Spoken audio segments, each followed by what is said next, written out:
SSC 2026 শিক্ষার্থীরা, তোমাদের যে গণিত নতুন মান বন্টন, এই মান বন্টনে পাশ করা একদম সহজ। 2023 সালে, 24 সালে, 25 সালে যারা পরীক্ষা দিয়েছিল তাদের এমসিকিউ ছিল 30টা। এই 30টার মধ্যে 10 পেলে পাস।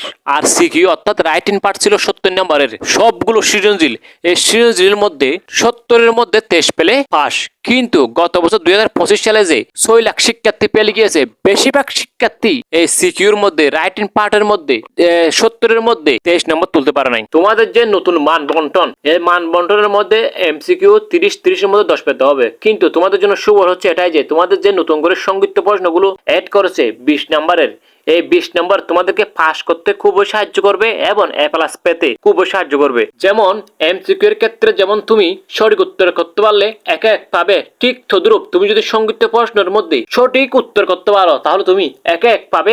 নাম্বার কাটার কোনো সুযোগই নেই। তাহলে তুমি যদি সংক্ষিপ্ত প্রশ্ন থেকে 18 নম্বর তুলতে পারো 20-এর মধ্যে, তোমার জন্য সেটা প্লাস পয়েন্ট। আর যদি তুমি ওই সৃজনশীল 50 নম্বর, 5টা সৃজনশীল এখান থেকে যদি তুমি 5টা নম্বরও তুলতে পারো তাহলে 18 আর 5-এ 23 নম্বর, 70-এর মধ্যে রাইটের মধ্যে 23 পেলে আমরা পাস করতে পারবো। তাহলে যেমন পাস করাও সহজ, তাহলে তেমনি ঠিক তদ্রূপ আমাদের এ প্লাস পাওয়াটাও খুব সহজ এই 20 নম্বরের কারণে, সংক্ষিপ্ত প্রশ্ন 20 নম্বরের কারণে।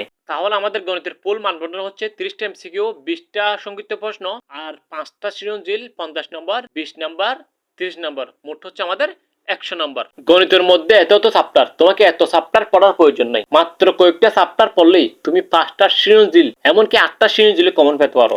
এই বিষয়ে সম্পূর্ণ একটা ভিডিও গণিত সাজেশন আমাদের চ্যানেলের মধ্যে দেওয়া আছে। তুমি চ্যানেলের মধ্যে ঢুকে সেই ভিডিওটা দেখে নেবে এবং নিজেকে বলো আমি পারবো, আমাকে পারতে হবে, সেই মনোবলটা ধরে রেখে সামনের দিকে এগিয়ে যাও। দেখা হচ্ছে পরবর্তী ভিডিওতে। দেখো, ততক্ষণ পর্যন্ত ভালো থাকবা, সুস্থ থাকবা। আসসালামু আলাইকুম ওয়া রাহমাতুল্লাহ।